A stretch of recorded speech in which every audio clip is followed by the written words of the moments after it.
এখানে মঞ্চে উপস্থিত যারা আছেন, আমি একটা সহজ রাস্তা নিচ্ছি। এদিকে ভজনদা থেকে শুরু করে ওদিকে বিকেশিদা, মাঝে সবাই, সামনেও আছেন আমার অনেক শ্রদ্ধেয় মানুষ। তাদের সম্বোধনে আর সময় নষ্ট করবো না। আমার প্রিয় কমরেডরা,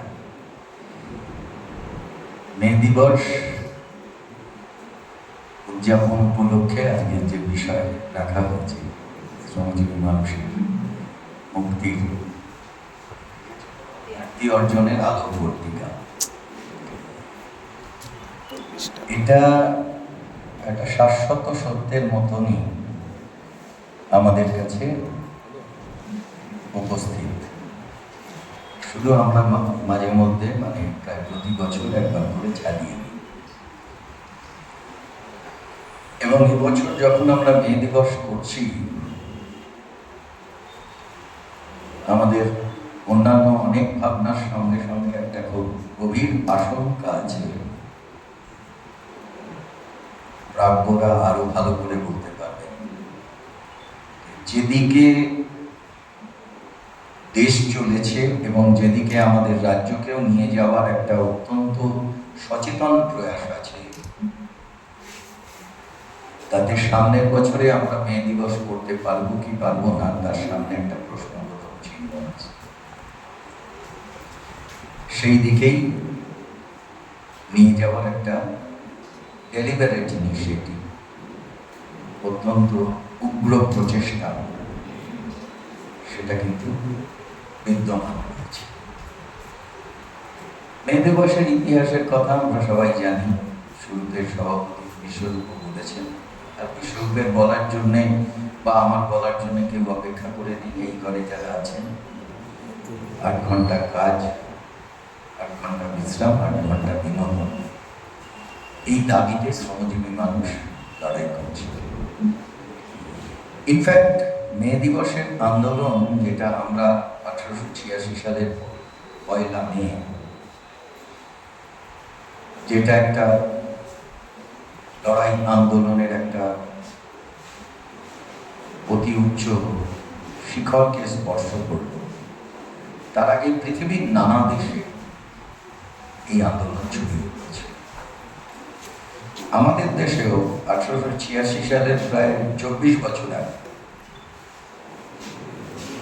হাওড়া স্টেশন হয়েছে, হাওড়ায় রেল লাইন হয়েছে, ভারতের রেল লাইন হয়েছে প্রথম 1853, তারপরে 1854 পশ্চিমবাংলায়, তখনকার বাংলায় হয়েছে। সেখানেও হাওড়া স্টেশনে শ্রমজীবী মানুষ তাদের অধিকারের দাবিতে এবং সময় কমানোর অধিকারের দাবিতে তারা লড়াই করলেন। এবং সেই লড়াইটা মে দিবসের সেই ঐতিহাসিক 1886 বহু বছর আগে ভারতেও এর একটা অত্যন্ত গুরুত্বপূর্ণ অতীত আছে। মে দিবসের আন্দোলনটা যেহেতু একটা চূড়ান্ত পর্যায়ে পৌঁছেছিল এবং তার থেকে কতগুলো পরপর শিক্ষা, গোটা পৃথিবীর শ্রমজীবী মানুষ, শ্রমিক শ্রেণী, বামপন্থী আন্দোলন, কমিউনিস্ট আন্দোলন, প্রগতির আন্দোলন সেখান থেকে গ্রহণ করল, সেইগুলো আমাদের কাছে বহু মূল্যবান। যেমন এই দাবিতে যে লড়াই হচ্ছে আমেরিকার শিকাগো শহরের যে মার্কেটে, তার যে স্কোয়ার, সেই আন্দোলনের কথা স্ট্রাইক হতে হতে যেদিন চূড়ান্ত আকার ধারণ করল, সেদিন কিন্তু আমেরিকার পুলিশ 1 ইঞ্চি জায়গা ছাড়েনি এই শ্রমজীবী মানুষদের। তাদের উপরে নির্মমভাবে তারা গুলি চালিয়েছিল, আক্রমণ নামিয়ে এনেছিল। এবং সেই আক্রমণের ফলে যখন শ্রমজীবী মানুষ তারা সেইখান থেকে দ্রুত সরে যাচ্ছে, মুখোমুখি পুলিশ বন্দুক নিয়ে তাদেরকে আক্রমণ করছে, শ্রমিক শ্রেণীর আন্দোলনকে বাঁচিয়ে রাখতে গেলে তাদের সেইখানে দাঁড়িয়ে শুধু গুলি খাওয়াটা কাজ হতে পারে না, তাদের সরে গিয়ে জায়গা নিতে হবে, যাতে পরে তারা আবার পাল্টা আক্রমণ করতে পারে। এই শ্রমজীবী মানুষ চলে যাওয়ার সময়, দ্রুত সেখান থেকে দৌড়ে চলে যাওয়ার সময় হঠাৎ দেখতে পেল একটা শ্রমিক, তার বুকে গুলি লেগেছে, সে ছটফট করছে।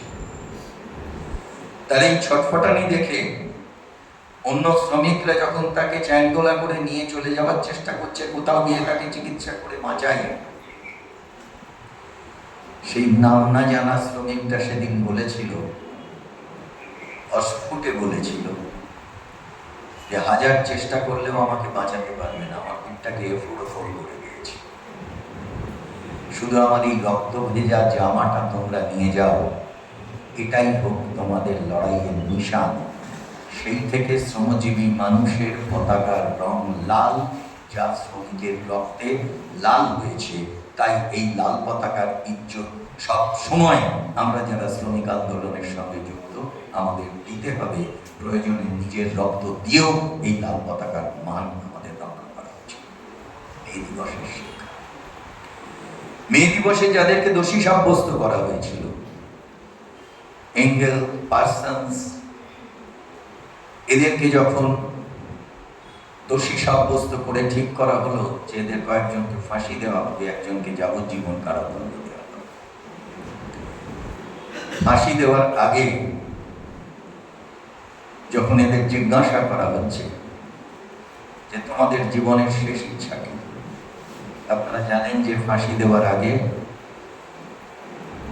যাদের শাস্তি দেওয়া হয় তাকে জিজ্ঞাসা করা হয় তুমি কি খেতে চাও, কার সঙ্গে দেখা করতে চাও, জীবনের শেষ ইচ্ছা। সেই সময় এই August Pines, Samuel's, persons, angles এরা সমস্যারে যে কথাটা বলেছিল সেটা আজও মে দিবসের ফলকের তলায় লেখা আছে। The day will come when our silence will be more powerful than the voice you are throttling today. তোমরা আজ আমাদের যে কণ্ঠস্বরটাকে টুটি চিপে স্তব্ধ করে দিতে চাইছো, সেই কণ্ঠস্বর অনেক বেশি বাংময় হয়ে উঠবে, সেদিন আর বেশি দূরে না। এই কথা দৃপ্ত কণ্ঠে সেদিন উচ্চারণ করেছিলেন মে দিবসের এই অমর শহীদেরা। আজও যে কথাটা আমাদের বারংবার উচ্চারণ করতে হয়। শাসক যখনই আমাদের কণ্ঠরোধ করতে আসে, তখনই আমাদের দৃপ্ত কণ্ঠে উচ্চারণ করতে হয় মে দিবসের সেই বীর শহীদদের কথা, যা আজও আমাদের কাছে ভালো। মে দিবসের এই ঘটনা কয়েক বছর পরে 1889 সাল, ফরাসি বিপ্লবের শতবর্ষ। কার্ল মার্কস এই পৃথিবীতে নেই।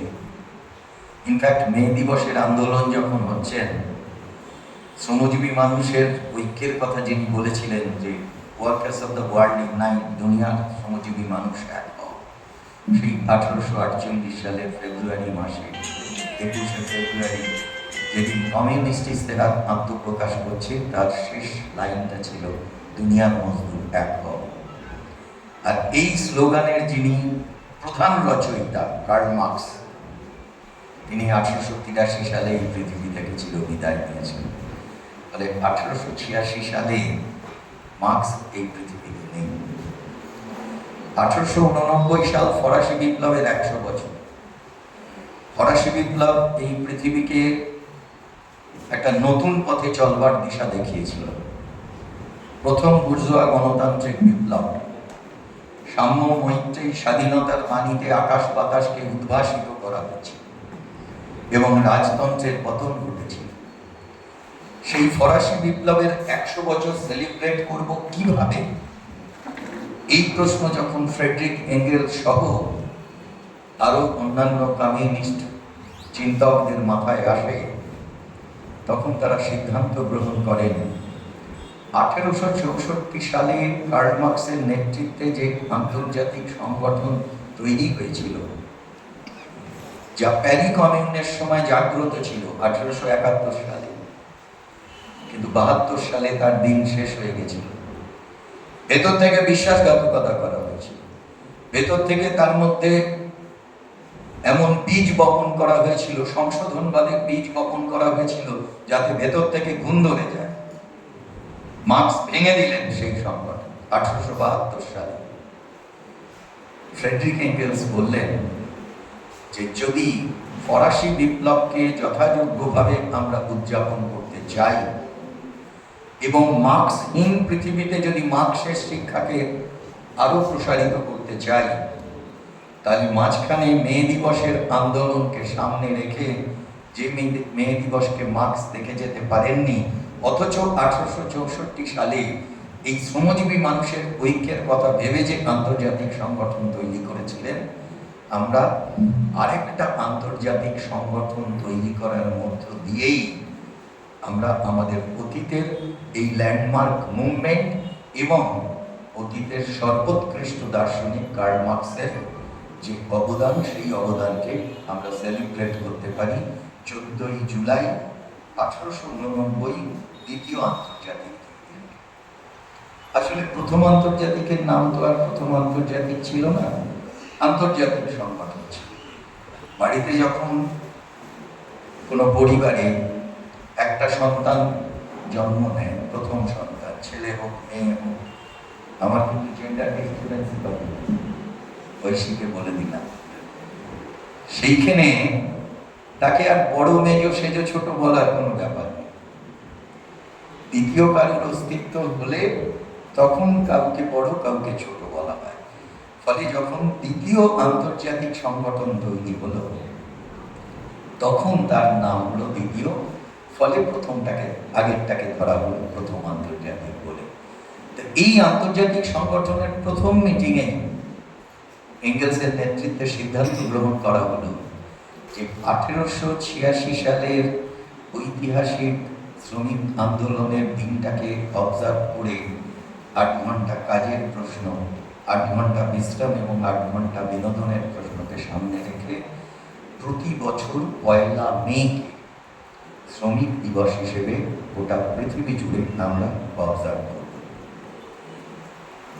মার্কসের তৈরি করা আন্তর্জাতিকে যেমন সুবিধাবাদীরা ছিল, এঙ্গেলসের দ্বিতীয় আন্তর্জাতিকেও কিন্তু সুবিধাবাদীরা ছিলেন। তারা বলা শুরু করলো যে 1 মে দিনটাকে নির্দিষ্ট করার দরকার নেই, মে মাসের প্রথম রবিবারটাকে আমরা অবজার্ভ করব। কারণ রবিবারটা একটা ছুটির দিন, সেই দিনটা শ্রমজীবী মানুষ তারা নর্মালি ছুটি পাবে, সেই দিনটাকে তারা অবজার্ভ করবে। সেখানে এঙ্গেলস তার মতাদর্শগত যে প্রজ্ঞা এবং মতাদর্শগত যে সংগ্রাম, সেই সংগ্রামের স্বাক্ষর রেখে বললেন যে একটা নিছক ছুটির দিনে এত বড় একটা গ্লোরিয়াস স্ট্রাগল, সেই স্ট্রাগলকে অবজার্ভ করবার জন্য নিছক একটা ছুটির দিন আমরা বেছে নিতে পারি না। 1 মে ইতিহাস তৈরি হয়েছিল, তাই 1 মেকেই অবজার্ভ করা হবে। এই কথা বলার পরে majority of the second international তারা তর্ক বিতর্কের পরে এঙ্গেলসের এই মতকেই তারা সমর্থন করেন এবং সেই থেকে 1890 সালের 1 মে থেকে মে দিবস উদযাপন শুরু হয় এবং এটা প্রথম জার্মানি সহ ইউরোপের কয়েকটা দেশে এবং পরবর্তী ক্ষেত্রে গোটা পৃথিবীতে মে দিবস শুরু হয়। আমাদের দেশেও 1823 সালে প্রথম মে দিবসের পতাকা তুলেছিলেন সিঙ্গারাবেলি চেট্টিয়ার। 1923 সালে সিঙ্গারাবেলি চেট্টিয়ার তিনি তুলেছিলেন চেন্নাইয়ের সমুদ্রের ধারে। চেন্নাই তখন তো না, মাদ্রাজ, সেখানে সমুদ্রের ধারে তিনি পতাকা তুলেছিলেন। এর 1-1.5 বছর আগে, সামটাইমস ইন 1922, তিনি ডিক্লেয়ার করলেন যে তার আগে এমএন রায়ের নেতৃত্বে 1920 সালে তাজখান্দে 17 এবং 18 অক্টোবর ভারতের কমিউনিস্ট পার্টি আত্মপ্রকাশ করেছে।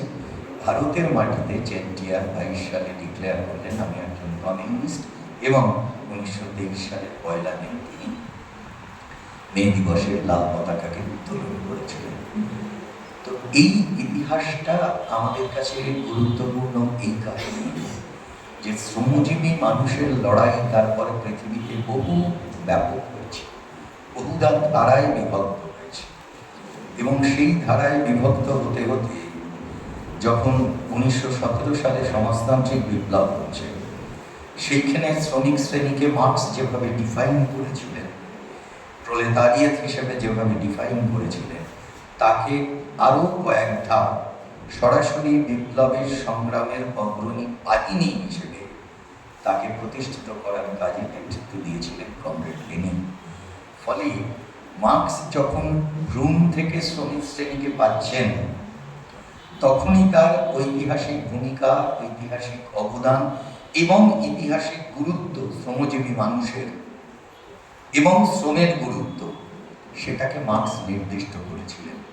কিন্তু তার অ্যাপ্লিকেশন, প্রায়োগিক ক্ষেত্রে তার গুরুত্ব উত্তরোত্তর বারবার ক্ষেত্রে ফ্রেডরিক এঙ্গেলসের যেমন একটা অসামান্য ভূমিকা ছিল, বিশেষ করে তার পরবর্তী ক্ষেত্রে লেনিনের নেতৃত্বে সমাজতান্ত্রিক বিপ্লব হওয়ার পরে শ্রমিক শ্রেণী এবং শ্রমিক শ্রেণীর নেতৃত্বে একটা বিপ্লব সংগঠিত হলো। আর তারই সঙ্গে সঙ্গে এই শ্রমিক শ্রেণীর সবচেয়ে বিশ্বস্ত বন্ধু কৃষক সমাজ আর শ্রমিক কৃষক মৈত্রীর মধ্যে দিয়েই এই সমাজে যে উথাল পাথাল করা সম্ভব, সমাজে যে উলট পালট করে দেওয়া সম্ভব, সমাজে লাল পতাকাকে আকাশে উড্ডীন করা সম্ভব, এই শ্রমজীবী মেহনতি মানুষের হাতে রাষ্ট্র ক্ষমতা দখল করা যে সম্ভব, সেই সব ভাবনাগুলোকে, চাওয়াগুলোকে পাওয়ায় পরিণত করবার কাজে নেতৃত্ব দিয়েছিলেন কমরেড লেনিন। এবং শ্রমিক কৃষক মৈত্রীর কথাটা যখন আমি বললাম, তার তলায় একটু আন্ডারলাইন করা দরকার এই কারণে যে মার্কসের জীবদ্দশায় মার্কস যে শ্রমজীবী মানুষের লড়াই সংগ্রামের কথা বলেছেন, রাষ্ট্র ক্ষমতা দখলের কথা বলেছেন, সেই লড়াইয়ের কিন্তু একটা গুরুত্বপূর্ণ অধ্যায় রচিত হয়েছিল 1871 সালের 18ই মার্চ থেকে 28শে মে, 72 দিন ধরে ফ্রান্সের প্যারি শহর। প্যারি শহরটাকে দখল করে ফেলেছিল শ্রমিকরা। কিন্তু সেই কমিউনকে যখন 72 দিন বাদে সেখানকার শাসক কমিউনারদের রক্তে কার্যত হোলি খেলা খেলে, কালো পিচের রাস্তাকে কমিউনারদের রক্তে লাল করে দিয়ে, পিচ্ছিল করে দিয়ে যে কমিউনকে তারা ভাঙতে পেরেছিল, সেক্ষেত্রে দেখা গেছিল যে কৃষক সমাজকে তারা শ্রমিকের বিরুদ্ধে ব্যবহার করেছিল। শ্রমিকরা লড়ছে, আর সেই শ্রমিকদের উপরে আক্রমণ নামিয়ে আছে তারা কৃষকরা। কৃষকদের শ্রমজীবী মানুষের শত্রু হিসেবে প্রতিপন্ন করা কাজটা তারা সাকসেসফুলি করতে পেরেছিল। যেটা সিভিল ওয়ার ইন ফ্রান্স, মার্কসের এক অসামান্য রচনা, সেখানেও তার আক্ষেপের কথা এসব আছে। যে কারণে কমরেড লেনিন একদম গোড়া থেকে শ্রমজীবী মানুষের নেতৃত্বে লড়াই হবে, কিন্তু শ্রমিক কৃষক মৈত্রী বাদ দিয়ে কখনো এই লড়াই সামনে বেশি দূর এগোতে পারবে না, সেটাকে আন্ডারলাইন করেছিলেন। এবং নভেম্বর বিপ্লবের ক্ষেত্রে সেটা একটা গুরুত্বপূর্ণ পদক্ষেপ ছিল। এবং লেনিনের যে মৌলিক কন্ট্রিবিউশন যা মার্কসের, তার মধ্যেও এটা একটা অন্যতম।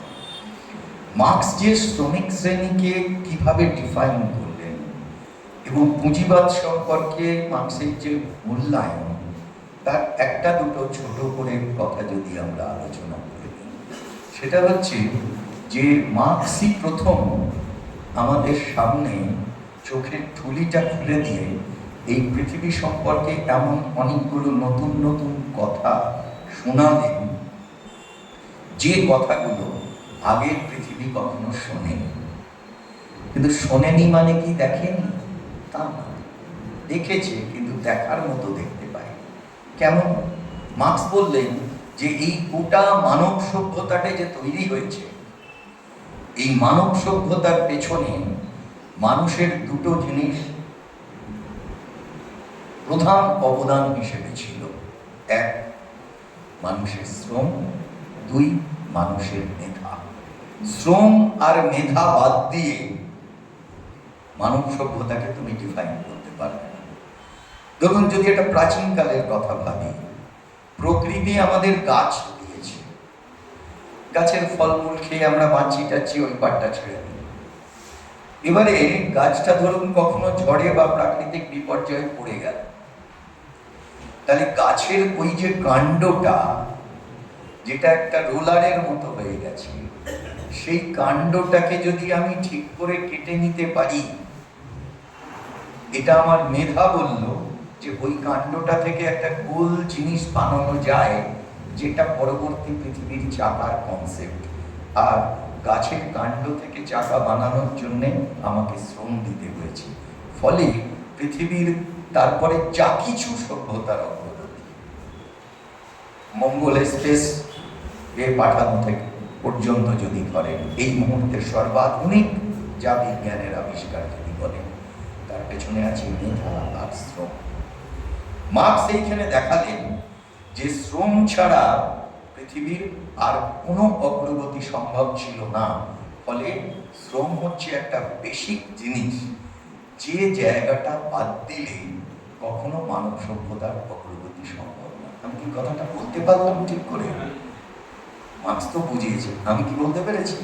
পেছনের দিকে শুনছেন যারা, তো এই কথাটা বলার পরেই মার্কস এর সঙ্গে রিলেট করলেন। ইতিমধ্যে আদিম সাম্যবাদী সমাজ পেরিয়ে গেছে, দাস ব্যবস্থা পেরিয়ে গেছে, সামন্ততন্ত্র পেরিয়ে গেছে, পুঁজিবাদ, পলিবাদ, ক্রমওয়েল ইত্যাদি পেরিয়ে মার্কস যখন, তখন পুঁজিবাদ উঠছে, রাইজিং। সেই সময়ে মার্কস বললেন যে আর এই শ্রমের প্রধান কাজটা যেহেতু শ্রমিক করে এবং শ্রমজীবী মানুষ করে, শুধু শ্রমিক মানে হাতুড়ি পেটা কারখানা শ্রমিক, সমস্ত ধরনের শ্রমজীবী মানুষ। এবং এই শ্রমজীবী মানুষের মধ্যে কিন্তু আর একটা গুরুত্বপূর্ণ উপাদান করে যুক্ত হয়েছে ভাবনার মধ্যে, যে মহিলারা ডোমেস্টিক কাজেও নিযুক্ত থাকেন, তাদেরও শ্রম এবং মেধার মধ্য দিয়ে সমাজটা চলছে। এই 50% অফ দ্য ওয়ার্ল্ড পপুলেশন, এরা কিন্তু একটা সময় বাইরে ছিল।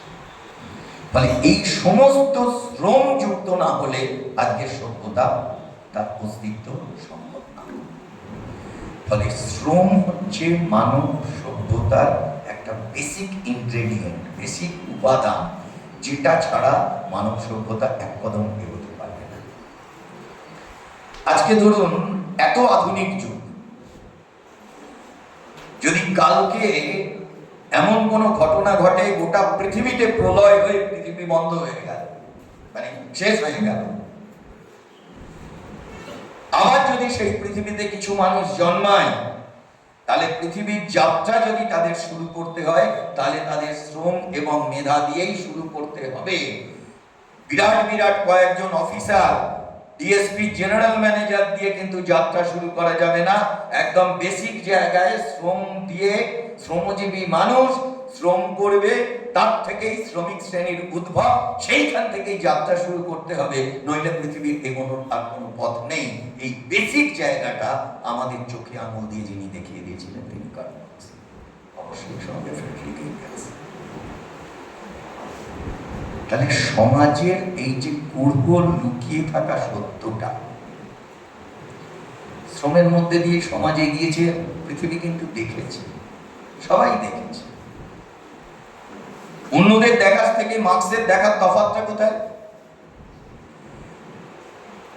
অন্যরা সাধারণভাবে চোখ দিয়ে দেখেছে, আর মার্কস বিশেষ জ্ঞানের চোখ দিয়ে দেখেছেন। বিশেষ জ্ঞান মানে বিজ্ঞান। তাহলে মানে দেখার মতো করে দেখেছেন, আমরাও দেখেছি সবাই। তো ফলে মার্কসের দেখা এবং অন্যদের দেখার মধ্যে একটা কোয়ালিটেটিভ, গুণগত পার্থক্য আছে। ধরুন পৃথিবী যবে থেকে তৈরি হয়েছে, যবে থেকে মানুষ আবির্ভূত হয়েছে, তবে থেকেই তারা গাছ দেখেছে এবং গাছের পাকা ফলটা উপর থেকে নিচে পড়েছে। আম হলে আম, আপেল হলে আপেল। স্যার আইজাক নিউটন দেখার আগেও হাজার হাজার হাজার বছর ধরে গাছের পাকা আপেলটা উপর থেকে নিচে পড়েছে। আপনার বাড়ির গাছের পাকা পেয়ারাটা উপর থেকে নিচে পড়েছে, কারুর বাড়িতে আম গাছ থাকলে উপর থেকে আমটা নিচে পড়েছে। সবাই দেখেছে, গোটা পৃথিবী দেখেছে, হাজার হাজার বছর ধরে দেখেছে। কিন্তু স্যার আইজাক নিউটন দেখার মতো করে দেখলেন, মানে বিশেষ জ্ঞানের চোখে দেখলেন। তাই তিনি তিনি প্রকৃতির এই নিয়মটাকে, স্যার আইজাক নিউটন প্রকৃতির এই নিয়মটাকে বিশেষ জ্ঞানের চোখে দেখলেন বলে তিনি প্রকৃতি বিজ্ঞানী, ফিজিক্যাল সায়েন্টিস্ট। আর মার্কস সমাজের এই বিশেষ উপাদানটাকে বিশেষ জ্ঞানের চোখে দেখলেন বলে মার্কস হলেন সোশ্যাল সায়েন্টিস্ট, সমাজ বিজ্ঞানী। মার্কসও বিজ্ঞানী, নিউটনও বিজ্ঞানী। ফলে এই যে দেখার দৃষ্টিভঙ্গিকে আমূল পরিবর্তন করে দিলেন, যা থেকে গোটা জগৎ কেমন ভাবে দেখতে হবে তাতে একটা নতুন দিশা দেখালেন, যা থেকে মানুষ নতুন একটা ভাবনার খোরাক পেল এবং পৃথিবীর প্রচলিত যে ধারায় চলে আসছিল সেই ধারাকে বদলানোর দুঃসাহস পেল। সেই দুঃসাহসের বেশি উপাদানটা মার্কস এঙ্গেলস রাখলেন এবং মার্কসের এই রাখাটার তার যে এপিসেন্টার, ভাবনা চিন্তার এপিসেন্টার শ্রম এবং শ্রম থেকে শ্রমজীবী মানুষ, শ্রমিক এবং সেই শ্রমিককে এক জায়গায় সংগঠিত করে তার শ্রেণী স্বার্থের লড়াই করার জায়গায় নিয়ে যাওয়ার প্রশ্নে শ্রমিক থেকে শ্রমিক শ্রেণীতে উত্তরিত হলো এবং সেই উত্তরিত হওয়ার দিশা দেখালেন কার্ল মার্কস এবং ফ্রেডরিক এঙ্গেলস। ফলে এই ইউনিক ভাবনার উপরে দাঁড়িয়ে শ্রমজীবী মানুষের ঐক্যবদ্ধ হওয়াটা একটা ঐতিহাসিক অনিবার্যতায় পরিণত হয়েছে। তার মানে আজকেই যে সেটা হয়ে যাচ্ছে তা না, আর এটা অটোমেটিক্যালি হয়ে যাবে এটাও ভাবার কোনো কারণ নেই। আপনি এক জায়গায় 100টা শ্রমিক রাখলে আর মালিক তাদের শোষণ করলে তারা অটোমেটিক্যালি শ্রমিকরা ইউনাইটেড হয়ে যাবে এগেইনস্ট মালিক, ভাববার কোনো কারণ নেই। তার জন্যে বাইরে থেকে সেখানে চেতনার প্রবেশ, এই চেতনাটা তাদের মধ্যে যদি দেওয়া যায়, তোমরাই হচ্ছ হাইয়েস্ট এক্সপ্লয়েটেড। শ্রমিককে শোষণ না করলে মালিকের মুনাফা হবে না, এই যে বোধের জায়গাটা। শ্রমিক যদি কাজ বন্ধ করে দেয় তাহলে মালিকের মুনাফা বন্ধ হয়ে যাবে। এই যে immense strength of the working class. Strike ফ্রাইক নিয়ে কথা বলে আমরাও কত ধরনের কথা বলি,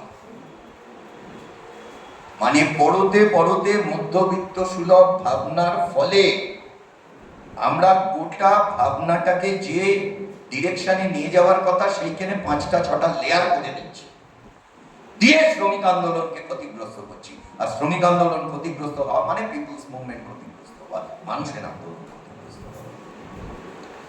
ফলে শ্রমজীবী মানুষের এই স্ট্রেংথের জায়গাটাকে আমাদের ধরুন মার্কস কিরম ভাবে রুট চেঞ্জ করার কথা বললেন। মার্কস এঙ্গেলসটা কমন নিয়ে নেব, ওটা ধরাই আছে। মার্কস বলছি মানে সঙ্গে এঙ্গেলস আছে। ধরুন পৃথিবীতে একটা হাজার হাজার বছর ধরে নিয়ম চলে এসছে, যা আছে সে খাবে, যার নেই সে খাবে না। মানে আধ পেটা খাবে, পৌনে এক পেটা খাবে। যার অনেক আছে তার যদি কোনোদিন ইচ্ছে হয় আজকে আমি কাঙালি ভোজন করব, সেই দিন পেট ভরে খাবে। এইটা ছিল সমাজের নিয়ম এবং গোটা পৃথিবী সেটা মেনে নিয়েছে। আছে আর নেই। মার্কস বললেন যার আছে সে খাক, কিন্তু যার নেই তার কেন নেই? তার জন্য দায়ী এই শ্রেণী বিভক্ত সমাজ। ব্যক্তিটা দায়ী না, দায়ী সমাজ। এইটাকে পয়েন্ট আউট করলেন মার্কস। এর আগে কেউ পৃথিবীর কোন তাত্ত্বিক, কোন পণ্ডিত, কোন সমাজ বিজ্ঞানী, কোন রাষ্ট্রনায়ক, এমনকি কোন ধর্মগুরু, তারা এটাকে পয়েন্ট আউট করতে পারেননি যে এর জন্য দায়ী হচ্ছে সমাজ। তাহলে দায়ীকে সমাজ। তাই তুমি যে খেতে পাচ্ছ না, তোমাকে খাবার দেবার দায়িত্ব কাকে নিতে হবে? সমাজকে। এই কথাটা প্রথম পৃথিবীর সামনে আনলেন মার্কস, মানে মার্কস এঙ্গেলস। এবং সেই সঙ্গে তিনি নিদান দিলেন, যে সমাজে তুমি বাস করো সেই সমাজ যদি তোমার মুখে অন্ন তুলে দেওয়ার দায়িত্ব না নেয়, তাহলে বদলে দাও সেই সমাজটাকে। সমাজটাকেই বদলাতে হবে। থিসিস অন ফয়েলবার্গ বলে মার্ক্সের একটা রচনা, তার 11 নম্বর থিসিসে বলতেন, The philosophers have so far interpreted the world in various ways. দার্শনিকরা নানা ভাবে নানা দিক থেকে জগৎটাকে ব্যাখ্যা করছে। The point, আসল কথা, however, is to change it. যেমন করেই হোক এই ব্যবস্থাটাকে বদলাতে হবে। তাই সমাজ বদলের দর্শনের নাম মার্ক্সবাদ। এই সমাজ বদলের দর্শনের যে লড়াই, সেই লড়াইয়ের একটা অত্যন্ত সফল এবং লড়াকু আত্মত্যাগী একটা অধ্যায় হচ্ছে মে দিবস। ফলে এই যে সমাজটাকে বদলাতে হবে, এই ডিটারমিনেশন নিয়ে কথা বলাটা মার্ক্সের আগে কেউ বলতে পারেননি। এই সমাজ যদি তোমার দায়িত্ব পালন না করে, বদলে দাও সমাজটাকে। মার্ক্সের কথা আমরা যখন বলছি, সমাজের এই ভালো চেয়েছে, তখন ন্যাচারালি একটা কথা চলে আসে যে মার্ক্সের আগে কি কেউ এই পৃথিবীর ভালো চায়নি? মার্ক্সের জন্মের, মার্ক্স এঙ্গেলসের জন্মের হাজার হাজার বছর আগে থেকে বহু দার্শনিক, চিন্তাবিদ, রাষ্ট্রনায়ক, ধর্মগুরু এই পৃথিবীতে জন্মেছেন, যারা এই সমাজের ভালো চেয়েছে। সেই আদিকালে যীশু খ্রিস্টেরও জন্মের, যীশু খ্রিস্ট বলছি এই কারণে, এক লহমায় আমরা 2000 বছরের একটা স্প্যানকে রাখলাম। যীশু খ্রিস্টেরও ধরুন 500 বছর আগে চীন দেশের কনফুসিয়াস তার অ্যানালেক্ট অফ কনফুসিয়াসের মধ্যে দিয়ে মানুষের ভালো চাইলেন। গৌতম বুদ্ধ মানুষের ভালো চাইলেন এবং অনেকগুলো প্রগতিশীল কথা বললেন। ওয়ান লাইফ ওয়ান চান্স, একটা জীবন পেয়েছো, এই জীবনটাকে ভালো করো, পূর্বজন্ম পরজন্মের কথা ভেবে সময় নষ্ট করো না, নিজের এ করো না। এইটফোল্ড পাথ মানে কি বলে, অষ্টাঙ্গিক মার্গ, সৎ চিন্তা, সৎকর্ম ইত্যাদি করো। তারও আগে গ্রিস দেশে সক্রেটিস, অ্যারিস্টটল, প্লেটো, এপিকিউরাস, ডেমোক্রেটাস মানুষের ভালো চেয়েছে। চারবাকরা মানুষের ভালো চেয়েছে। বৃহস্পতি গ্রুপের যাদের প্রাজ্যস্পর্শ বলা হয়, সেই ফিলোসফার যারা, মেটেরিয়ালিস্টিক বস্তুবাদী দার্শনিক যারা ছিলেন ভারতে, তারা মানুষের কল্যাণ চেয়েছিল।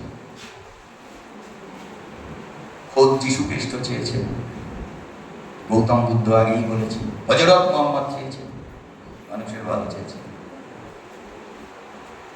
হযরত মুহাম্মদ যখন মক্কায় প্রায় প্রাণে মরতে বসেছিল তার ধর্ম প্রচার করতে গিয়ে, 622 সালের কথা বলছি, ও পালিয়ে ওর মামার বাড়ি মদিনায় চলে গেছিল। সেখানে যখন উনি ধর্ম প্রচার করছেন, প্রথম তার আগে মদিনার সমাজটাকে ভালো করে দেখলেন, স্টাডি করলেন, স্টাডি করলেন, করে যে যে উপদেশগুলো দিলেন তার একটা উপদেশও ধর্ম সংক্রান্ত না। প্রতিবেশীদের সঙ্গে সদ্ভাব রাখো ইত্যাদি ইত্যাদি, এই ধরনের যে কথাগুলো বলেছিলেন সবকটাই মানবিক পরামর্শ। আমি এই হযরত মুহাম্মদকে টেনে আনলাম এই কারণে যে প্রথম কোনো ধর্মগুরু তার প্রিচিং এর সময়, ধর্ম উপদেশ দেবার সময় তিনি বললেন যে শ্রমিকের ঘাম শুকোনোর আগে তার মজুরি মিটিয়ে দিতে হবে। দাস ব্যবস্থা তখন। ফলে এরা অনেক ভালো চেয়েছে।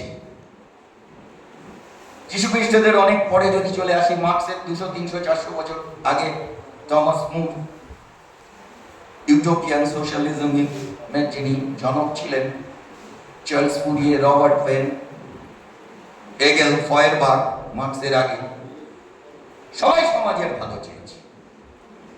কিন্তু কেমন ভালো চেয়েছে? 10টা লোক ভালো আছে এমন একটা সমাজ হোক যাতে 20টা লোক ভালো থাকে, যাতে 30টা লোক ভালো থাকে। মানে ওয়ান শট অফ রিফর্ম, সংস্কার চেয়েছে, আর একটু বেটার ইমপ্রুভ করা চেয়েছে। মার্কস বললেন 10-এর জায়গায় 20টা লোক ভালো থাকলে কি হলো, সমাজটা আসল কাজ হবে। 30টা লোক ভালো থাকলে কি হবে, 100টা লোককে ভালো থাকতে হবে, মানে গোটা জিনিসটাকে বদলে দিতে হবে। তাই তিনি বললেন the point how ever is to change it, এই জগৎটাকে বদলে দাও, এই ব্যবস্থাটাকে বদলে দাও। তাই সমাজ বদলের দর্শনের নাম মার্ক্সবাদ। অন্যরা যেখানে সমাজ সংস্কারের কথা বলেছে, 10-এর জায়গায় 20টা লোককে ভালো রাখার কথা বলেছেন, সেখানে সমাজের 100টা লোককে ভালো রাখার যে মেকানিজম তার কথা বলছেন মার্ক্স এবং এঙ্গেলস। রবীন্দ্রনাথের ভাষায় আমরা সবাই রাজা, আমাদের এই রাজার রাজত্বে সেই সমাজটাকে প্রতিষ্ঠিত করবার স্বপ্ন দেখিয়েছিলেন এবং সেই স্বপ্নকে বাস্তবায়িত করবার যে লড়াই, সেই লড়াইটাও করেছিলেন। শ্রমজীবী মানুষ ছাড়া যে পুঁজিবাদ সারভাইভ করতে পারে না, এবং শ্রমজীবী মানুষ কেমন ভাবে এক্সপ্লয়েট করে, কমিউনিস্ট ইস্তাহারে মার্কস এঙ্গেলস বলছেন যে প্রতি সমাজে 10টা মানুষ অত্যন্ত ভালো থাকে। কেন? কি তার রহস্য, কি তার চাবিকাঠি? তার চাবিকাঠিটা হচ্ছে এই যে 90টা মানুষ খারাপ থাকে, 90টা মানুষ খারাপ থাকার বিনিময়ে 10টা মানুষ ভালো থাকে। এটাও একটা নতুন কথা এই পৃথিবীতে মার্কস এঙ্গেলস। এই যে সমাজটাকে বদলানোর কথা বলছেন, সেই সমাজ বদলের ক্ষেত্রে শ্রমজীবী মানুষকে যেমন তিনি ডিফাইন করছেন, সেইখানে তিনি আমাদের চোখে আঙুল দিয়ে দেখিয়ে দিলে যে শ্রমিক ছাড়া পুঁজিপতিদের মুনাফা না। তিনি কনসেপ্ট অফ এক্সপ্লয়টেশন, সেই এক্সপ্লয়টেশনকে কিভাবে ডিফাইন করলেন? বললেন যে ধরুন এই ঘরে যদি আমরা ধরে নিই যে এদিকে 100 জন আছেন, এদিকে 100 জন আছে, এটা একটা কারখানা, এটা কারখানা এ, এটা কারখানা বি। আমি একটা মালিক, বিশ্বরূপ একটা মালিক। বিশ্বরূপ ভালো মালিক, আমি খারাপ মালিক। প্রত্যেকটা শ্রমিক তার কাঁচা মাল ইত্যাদি সবকিছুর খরচ বাদ দিয়ে তার সারাদিনের শ্রমের বিনিময় যে টাকাটা সে উৎপন্ন করলো, সেই টাকাটার পরিমাণ ধরুন 1000 টাকা প্রত্যেকের, আমি এটা গড়ে ধরে নিলাম। বিশ্বরূপ ভালো মালিক বললো যে পেয়ার কা বাদা 50-50, আমি অর্ধেক নেবো, তুমি অর্ধেক নাও। শ্রমিকরা খুশি, তাহলে বিশ্বরূপ 500 টাকা পাচ্ছে, শ্রমিকরা 500 টাকা পাচ্ছে। আমি একটা খারাপ মালিক, আমি বললাম যে আমার ওখানে শ্রমিক আর মালিক এক ক্যাটাগরিতে পড়বে না, শ্রমিক তুমি 400 টাকা নেবে, আমি 600 টাকা। এবারে বিশ্বরূপের কারখানার শ্রমিকরা ভাবলো দারুণ, দেখো আমাদের মালিকও যা পায়, শ্রমিকও তা পায়। এটাই ছিল পৃথিবীর কনসেপশন। মার্কস আমাদের চোখের পর্দাটা খুলে দিয়ে কোন সত্যটা দেখালেন?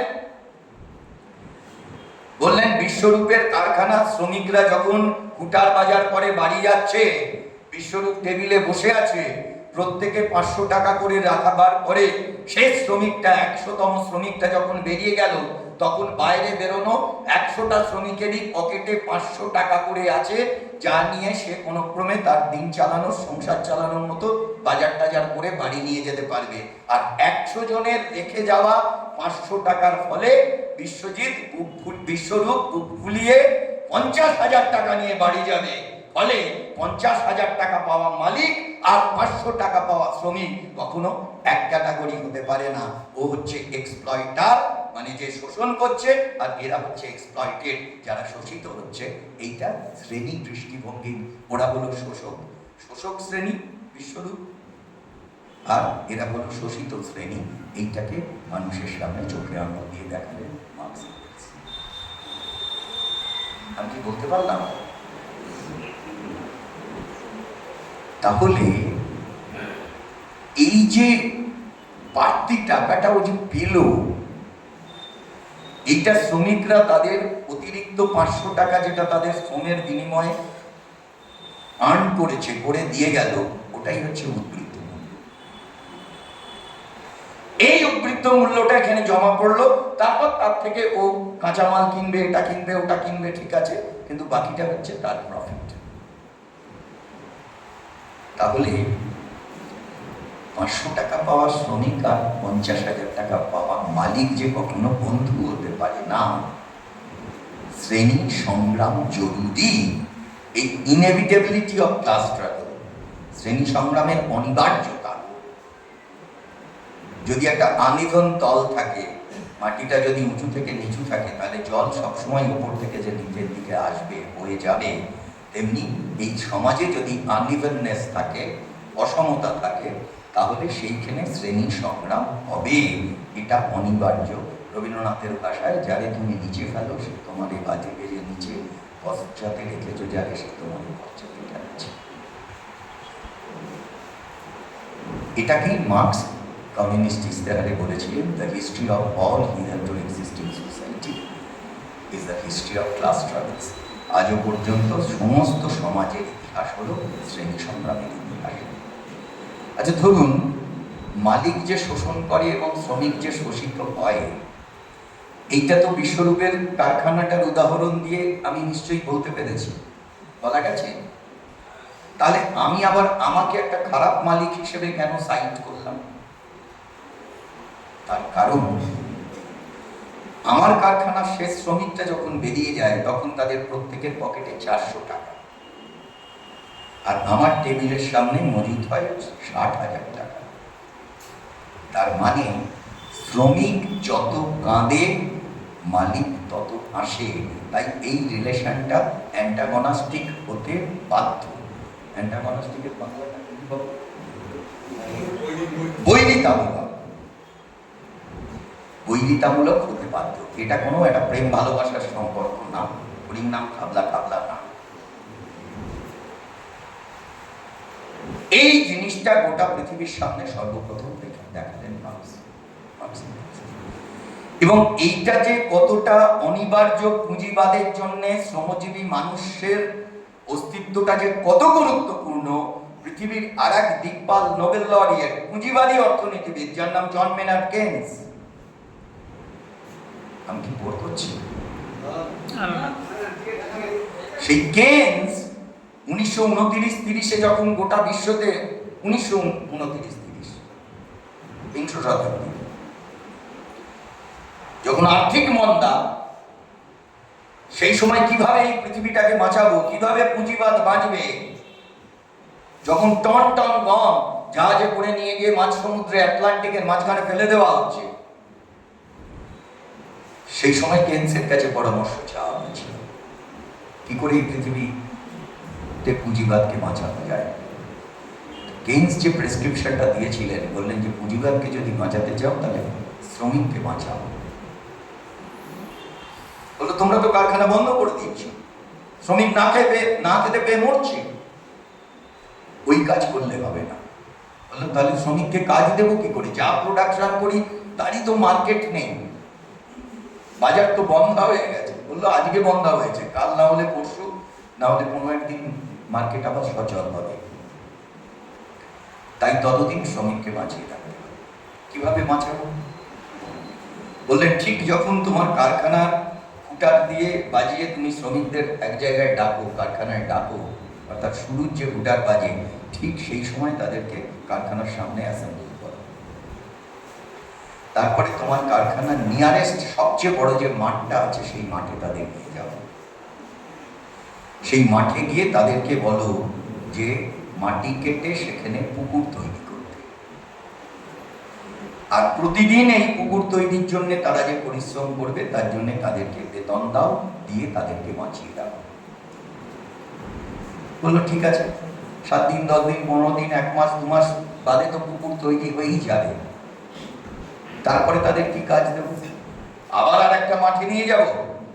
বললেন না, পুকুরের গর্ত কাটা হয়ে গেলে যে মাটিটা সে পাড়ে তুলে রেখেছে, সেই মাটিটা দিয়ে আবার সে পুকুর পুকুরটাকে ভরাট করবে, আবার পুকুর ভরাট হয়ে গেলে ততদিনে যদি বাজার স্টেবল না হয় আবার সেই মাটি খুঁড়ে সে পুকুর করবে এবং পুকুর ভরাট করবে।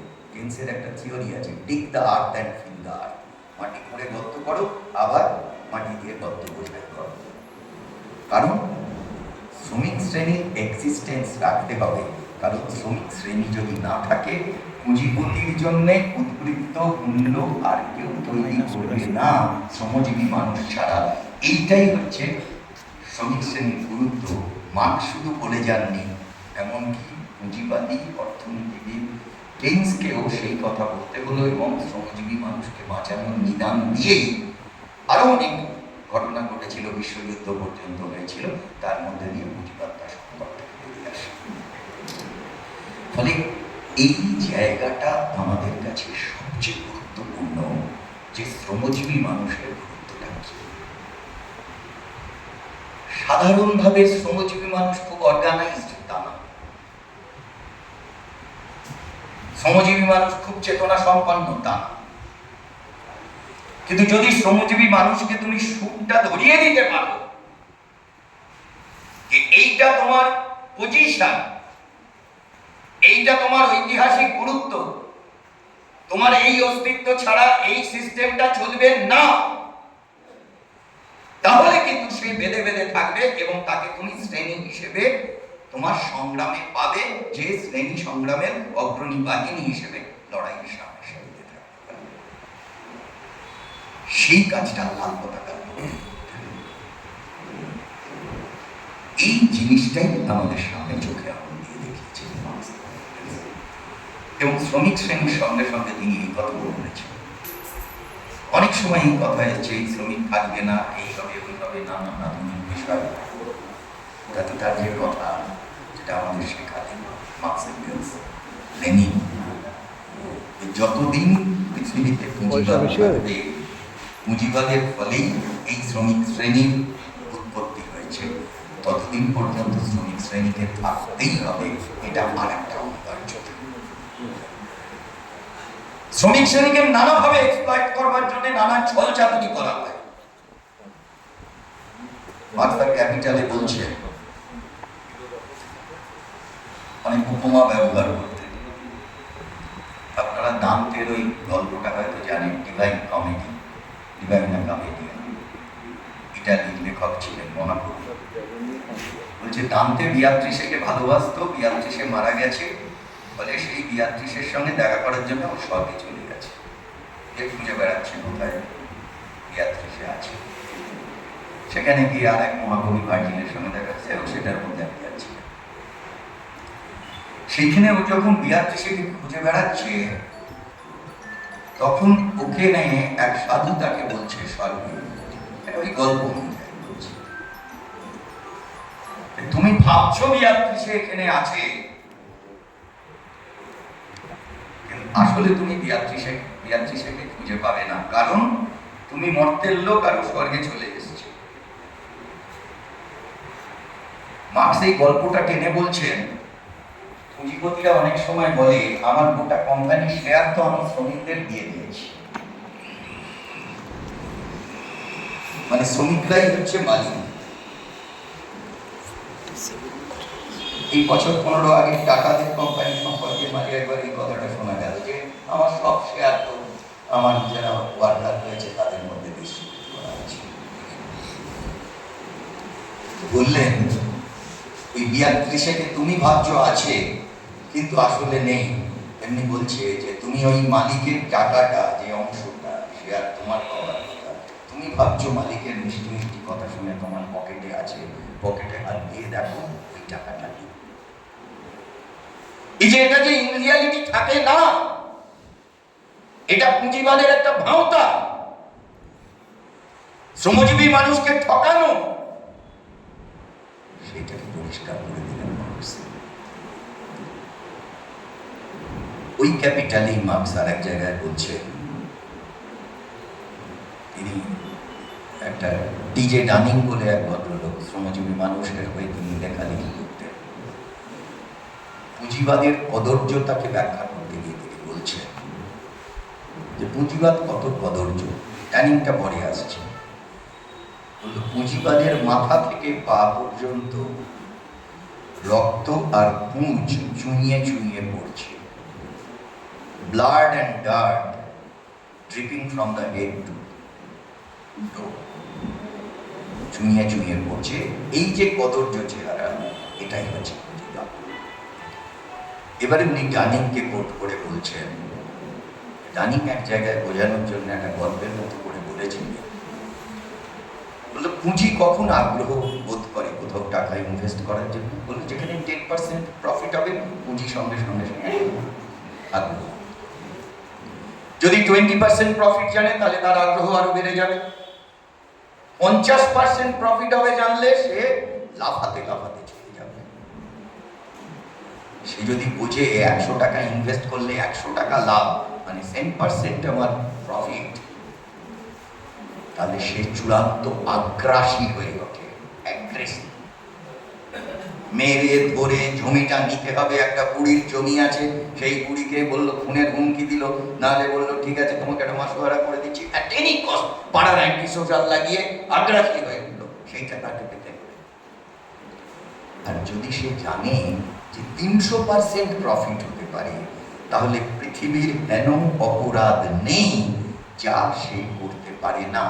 প্রয়োজন হলে রায়ট করবে, প্রয়োজন হলে দাঙ্গা বাঁধাবে, প্রয়োজন হলে খোদ মালিককেই ফাঁসিতে লটকে দেবে।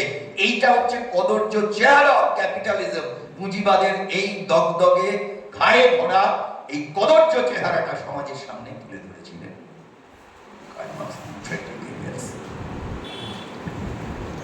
এই কিছুদিন আগে, মানে 12 সালে মানুষটা মারা গেছে, তার আগের কথা, 2007-8-10 এরকম কোনো একটা সময়। সেই সময় এরিক হবসবম তিনি লিখেছিলেন যে what is the importance of Marxism. আর তারই সময় টেরি গার্ডার তিনিও লিখেছিলেন যে why Marx was right, Marx কেন সঠিক ছিলেন। এদের দুজনের একটা বক্তব্য আমি পাঞ্চ করে বলছি, এবং তার সঙ্গে আমি এটা আমার কথা মিশিয়ে বলছি, মানে আমাদের মতো করে বলছি। আমি কোট করছি না, এখনই আমার হাতের সামনে টেক্সট নেই।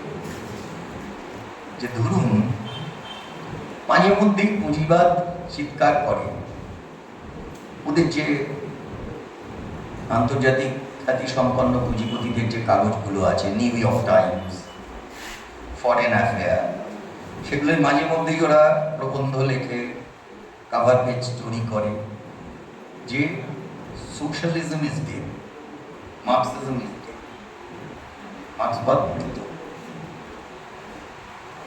কেন করে? ধরুন আমার বাবা মা মৃত, আমার সঙ্গে দেখা হলো, ভজনদার কথায় কথায় জিজ্ঞেস করলেন, যতবার দেখা হবে ততবার কি একবার করে বলতে হয়? বলি না। আমাদের এখানে অনেকের পরিবারের অনেকে নেই, রোজ কি একবার করে ঘোষণা দিই না? তাহলে পুঁজিবাদ নিয়মিত কেন ঘোষণা দেয় যে মার্ক্সবাদ মৃত? কারণ পুঁজিবাদও জানে যে মার্ক্সবাদ জ্যান্ত এবং ভীষণভাবে জ্যান্ত। আর পুঁজিবাদ কোনো বাড়াবাড়ি করলে, পুঁজিবাদীদের উদ্যোগে পান থেকে চুন খসলে, তাদের চোখে চোখ রেখে তাদের বলে অনেক বেড়েছো, আর বেরো না, আর বাড়তে দেব না। এই কথা বলবার দম একমাত্র মার্ক্সবাদেরই আছে। তাই মাঝে মধ্যেই ওদের ডিক্লেয়ার করতে হয় পুঁজিবাদ মৃত, মার্ক্সবাদ মৃত, মার্ক্সবাদ মৃত, মার্ক্সবাদ মৃত। কারণ আমাদের চেয়েও ভালোভাবে ওরা জানে যে মার্ক্সবাদ জীবিত। সেই কনটেক্সটেই হবসবম এবং এগারটান বলছেন যে পুঁজিবাদের সবচেয়ে কঠোর সমালোচনা হচ্ছে মার্ক্সবাদ। পুঁজিবাদকে সবচেয়ে কড়া ভাষায় চ্যালেঞ্জ করার দর্শনের নাম মার্ক্সবাদ। তাই পৃথিবীতে যতদিন পুঁজিবাদ থাকবে, মার্ক্সবাদকে থাকতেই হবে, তাকে চোখে চোখ রেখে চ্যালেঞ্জ করার জন্য পুঁজিবাদ থাকবে অথচ মার্ক্সবাদ থাকবে না, এটা হতে পারে না। এটাও একটা ইনএভিটেবিলিটি বা একটা অনিবার্যতা। ফলে এই ব্যাকগ্রাউন্ডটাই আমাদের চালিকা শক্তি। আমরা এবারের মে দিবসটা এমন একটা সময় করছি যে আমরা জানি না যে 4 দিন বাদে এ রাজ্যে কোন সরকার প্রতিষ্ঠিত হবে, কিন্তু যে সরকারই প্রতিষ্ঠিত হোক সে জনবিরোধী হবে, এই ব্যাপারে কোনো সন্দেহ নেই। সুতরাং আমাদের লড়াইয়ের প্রস্তুতি এখন থেকেই রাখতে হবে। যদি ধরুন সবকিছু যুক্তিতে হতো, অনেকে বলছে এবারে বামপন্থীরা কত আসন পাবে, তুফানদাকে যদি জিজ্ঞেস করা হয়, কিছুই বলতে পারবে না। আমিও বলতে পারবো না, বিমান বসুও বলতে পারবে না। কারণ যুক্তির বাইরে আমরা চলছি। ডিস্ট্রাকশন অফ রিজন, যুক্তিকে ধ্বংস করে দেওয়া হচ্ছে। ধরুন যুক্তিতে যদি চলতো তাহলে আমাদের বাংলার যত ভোটার আছে তার 50% মহিলা। একটা মহিলারও আর্জিকর কাণ্ডের হোতা তৃণমূলকে ভোট দেওয়ার কথা না, একটা মহিলারও উন্নাও, হাতরস, বিলকিস বেগমের রেপিসদের মালা পরানো বিজেপিকে ভোট দেওয়া উচিত। ওটা ছিল রিজন। আমি এটা রিজনের কথা, যুক্তির কথা বললাম। কিন্তু দলে দলে মায়েরা বোনেরা ভোট দিয়েছে। যেভাবে শ্রমজীবী মানুষের উপরে 4টে শ্রমকোড নামিয়ে এনেছে, যেভাবে নতুন কোনো কাজের ব্যবস্থা করা না হয়নি রাজ্যে, তাতে বিজেপি এবং তৃণমূলের বিরুদ্ধে গোটা দেশের, গোটা রাজ্যের শ্রমজীবী মানুষের ক্রোধে ফেটে পড়ার কথা। ওটা হচ্ছে রিজন। যেটা চলছে সেটা রিজনলেসনেস, যুক্তিহীনতার মধ্যে দিয়ে যাচ্ছে। পৃথিবীর ইতিহাসে আমরা যেমন এরা অফ এনলাইটেনমেন্ট পেয়েছি, আলো প্রাপ্তির যুগকে পেয়েছি, তেমনি এরা অফ ডার্কনেসকেও পেয়েছি, অন্ধকারের যুগকেও পেয়েছি। ঠিক এই মোমেন্টে আমাদের যে পৃথিবী চলছে, রাজ্য, দেশ, পৃথিবী, এটা প্যালেস্তাইনের উপরে নির্বিচারে মেয়েদের, শিশুদেরকে খুন করে দিল, গোটা পৃথিবীর বেশিরভাগটা চুপ করে আছে।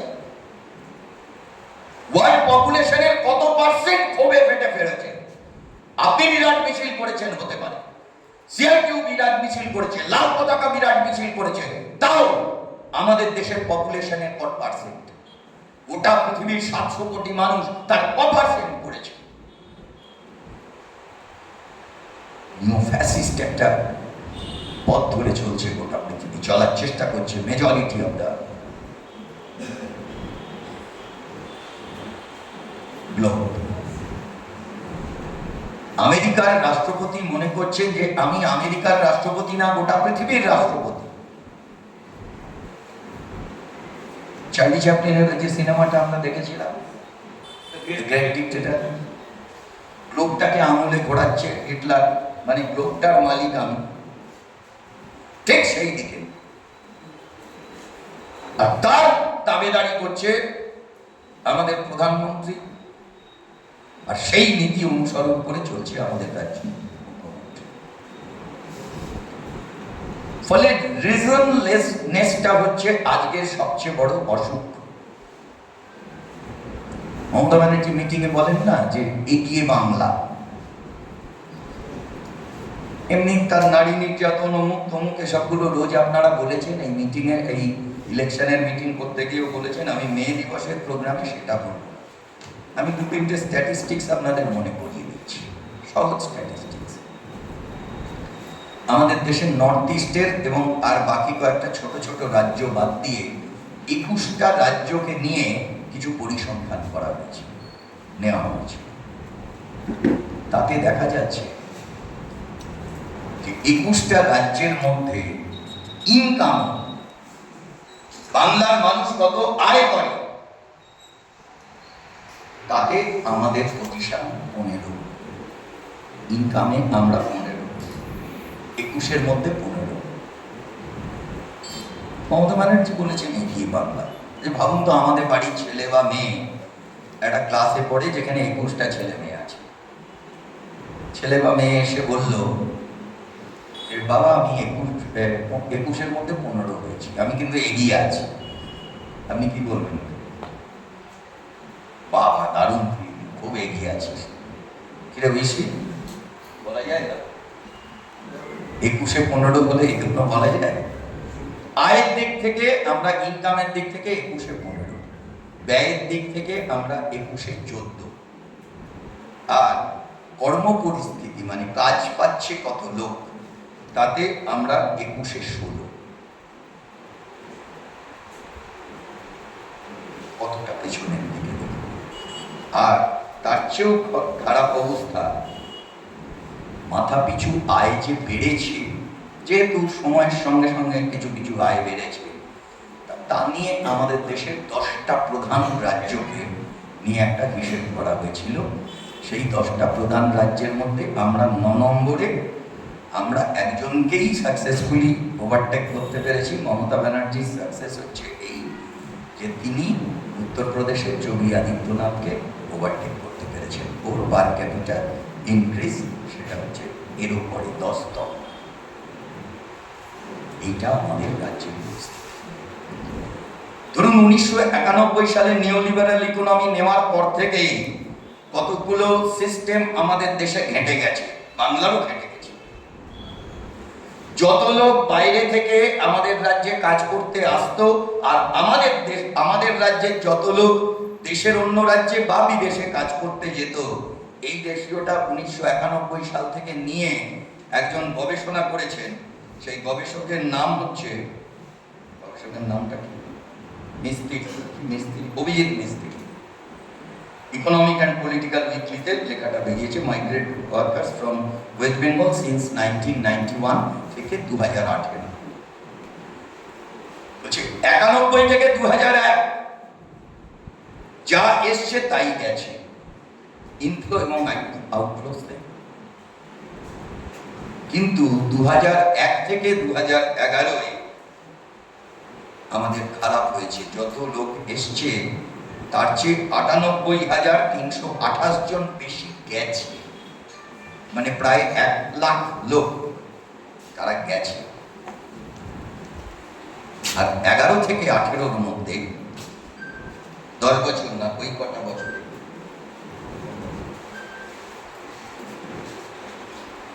ওই 10 বছরের মধ্যে, এই 7 বছরে, 11 থেকে 18, 7 বছরে, মানে বামফ্রন্টের আমলে 2001 থেকে 2011 98,328 জন, আমি থাম তুলে ধরলাম 1 লাখ লোক বেশি গেছে।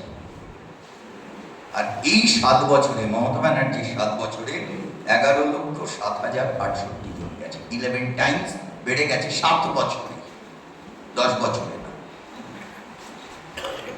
এইটা হচ্ছে পশ্চিমবাংলাকে, এই পশ্চিমবাংলায় ওরা নিয়ে যাচ্ছে।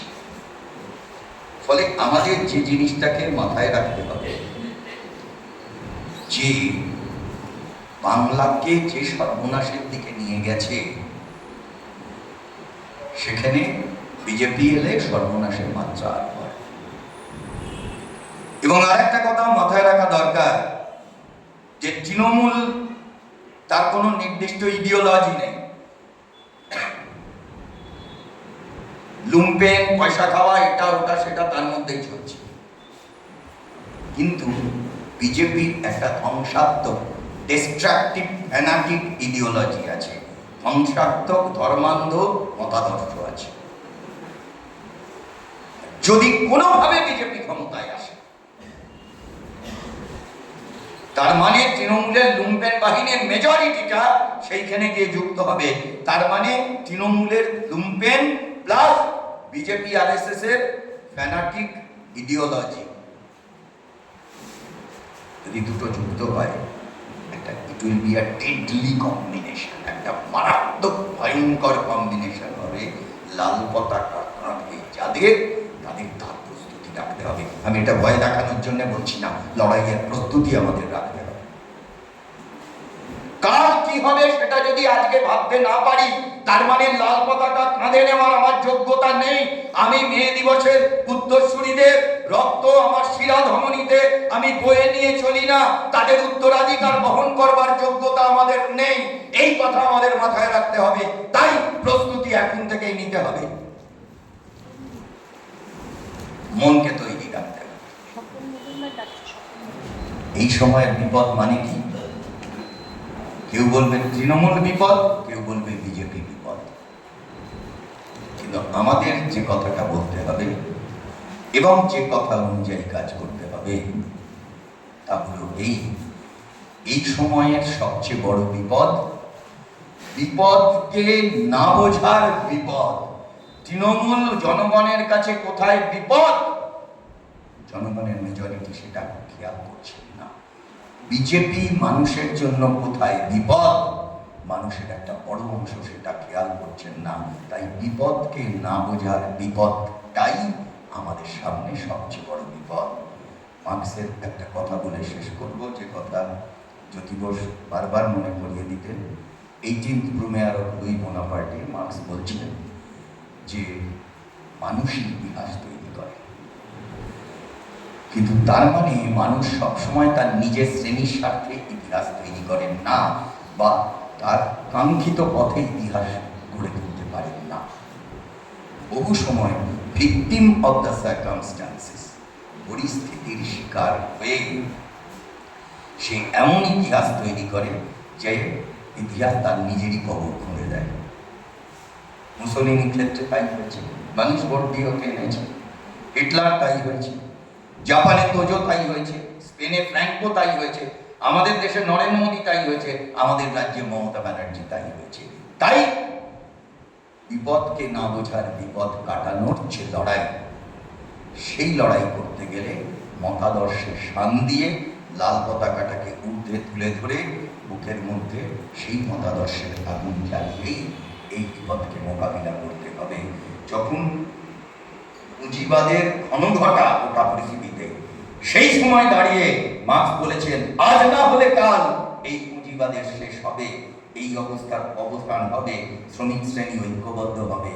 1848 থেকে 1917, 52 আর 17, মাত্র 59 ইয়ার্স, 59 বছর, তার মধ্যেই লাল পতাকা উড়িয়ে দিয়েছেন কমরেড লেনিন। 100 বছর হওয়ার আগে দ্বিতীয় বিশ্বযুদ্ধ শেষ হতে না হতে গোটা পৃথিবীর 1/3, Poland, Hungary, Czechoslovakia, Yugoslavia, Romania, Bulgaria, পূর্ব জার্মানি লাল হয়ে গেছে, সম্ভব হয়েছে। ফলে অন্ধকারে বসেই আলোর দিশা করা সম্ভব। আজকে যখন এই ঘোর অন্ধকার আসছে, রয়েছে, আরো ঘনীভূত হতে পারে, সেই সময় দাঁড়িয়ে আলোর পথযাত্রী হিসেবে মে দিবসের উত্তরসূরিরা, মার্কস, এঙ্গেলস, লেনিন, স্ট্যালিন, মাও সেতুংদের উত্তরসূরিদের সেই দায়িত্ব পালন করতে হবে। তবেই আমাদের মে দিবস উদযাপন সার্থক হবে। এই আহ্বান জানিয়ে আমি নিজেও সেই দায়িত্ব পালন করার অঙ্গীকার আপনাদের সকলের কাছে রেখে, আপনারাও এই অঙ্গীকারে আবদ্ধ হবেন সেই প্রত্যাশা রেখে আমার কথা শেষ করলাম।